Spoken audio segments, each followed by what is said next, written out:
Hey everyone, this is Michael and welcome back to the Round No.1 YouTube channel. On the last program, we received some viewer comments. I want to take a moment to read them now.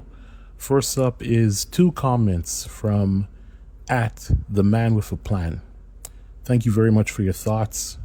So to get into your first comment, and I quote, this person says, I think Sheamus was finished when he realized he most likely never going to be a Triple Crown champion, yet the WWE, put the Intercontinental title on John Cena for his retirement run, which was a slap in the face to Sheamus.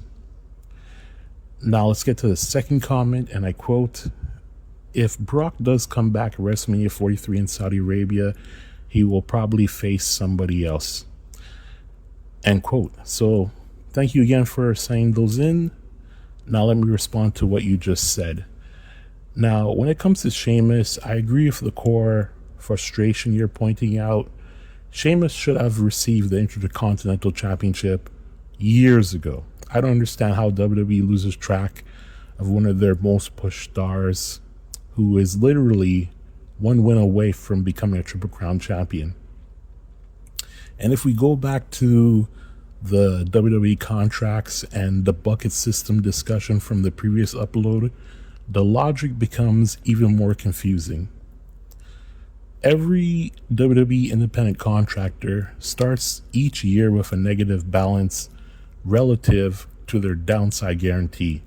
So WWE is essentially losing money on paper until it recoups losses through merchandise, ticket sales, and brand value. So why wouldn't WWE take advantage of giving Sheamus the IC title and selling replica belts with his nameplates, t-shirts promoting him as a Triple Crown champion? It's a straightforward way to recoup some of the money they've invested in his enormous contract. Now, as for Brock Lesnar, I don't agree that he'll probably face somebody else. Like, I truly believe that Obafemi versus Brock Lesnar will last longer than SummerSlam and will reappear at WrestleMania 43. Like, it would be shocking if Brock Lesnar is not in a championship match defending against Obafemi at WrestleMania 43. Okay, so let's transition to the main program. We're going to be talking about Sami Zayn's title loss, what really happened. Now, everyone is talking about Sami Zayn losing the WWE Championship this past Monday Night Raw.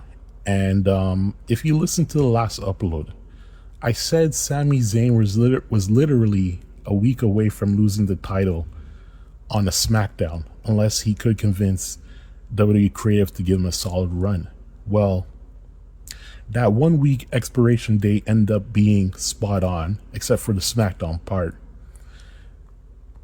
Now, watching Raw this past Monday, seeing it actually play out in Chicago, removing Cody Rhodes from the match instantly, inserting CM Punk and having Punk win the strap was just wild to watch. But I also realized immediately that this creative decision was a massive pill for hardcore fans to swallow. And it's easy to see why they are furious. You know, a lot of the smart fans are directing their anger at the corporate side versus the booking room. Before I go forward further, I want to reinstate my rule. I'm not an insider. I'm just a fan. These are my opinions formed in my brain, and I'm sharing them with the viewers of this program. Now, corporate versus creative, who made the call? When it comes to the executive suite, I've always said this on Round No.1. Ari Emanuel, Mark Shapiro, Nick Khan, and the TKO board members are billionaire controllers, not bookers. They look at metrics, quarterly reports, and the marquee names that move stock prices. To them, the 2026 SummerSlam WWE Championship match was always going to be CM Punk versus Cody Rhodes, because it's simply good business.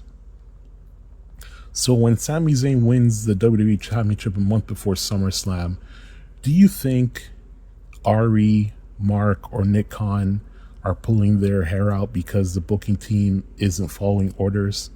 In my opinion, Triple H has more leverage than people think.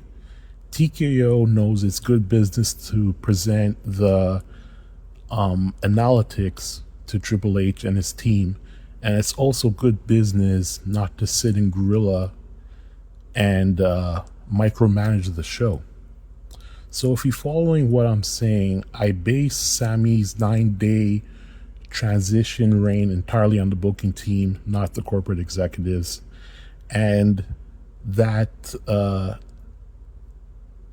execution of the gut punch on Monday, using a classic Vince McMahon tactic of manufacturing fan misery to generate heat and force a sympathetic chase, that comes directly from creative.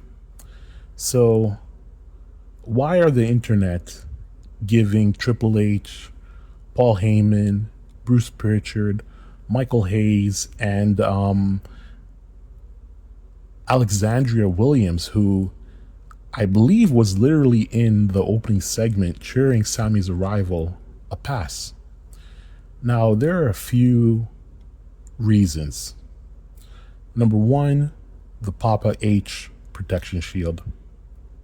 Now, Triple H has been romanticized as a savior who rescued WWE from Vince's worst impulses, because his era brought longer matches, cleaner booking, and fewer goofy plot twists. Fans have built a massive confirmation bias. When the show is great, fans credit Hunter's vision. When something controversial happens, like Sami dropping the title in 9 days, the narrative instantly shifts to TKO must have forced his hand. And number two, the legacy of the creative brain trust. You have Paul Heyman, who is viewed as a creative genius who protects storytelling, so fans assume he's only responsible for the high art elements. Hayes and Pritchard have taken heat historically, but because Triple H is the public face of creative, their influence is easier for smart fans to ignore. Now let's look at the booking philosophy behind Sami Zayn's loss. So, giving a beloved underdog a historic emotional milestone, he is I believe the second Muslim WWE champion, only to immediately strip it away to fuel a different storyline is classic McMahon booking. And recently, the Wrestling Observer noted that WWE views Sami as the ultimate title chaser rather than a long-term money player. You know, with Monday Night Raw this past Monday, WWE knew that the crowd would explode for Punk.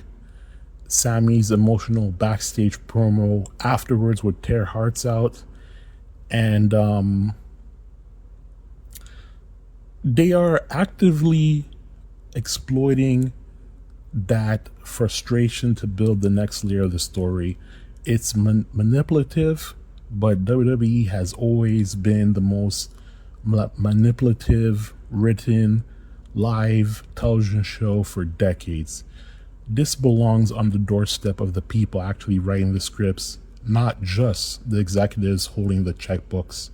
So that's really all I have to say on Sami Zayn's transitional reign and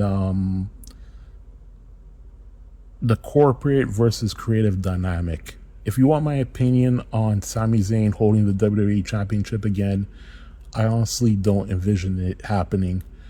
I hope I'm wrong though, but a lot of us felt that his reign would be short, and our hunches might be right again. Okay, so this is Michael, the Round No.1 YouTube channel, saying goodbye. Check out our pinned comment. Everybody stay cool.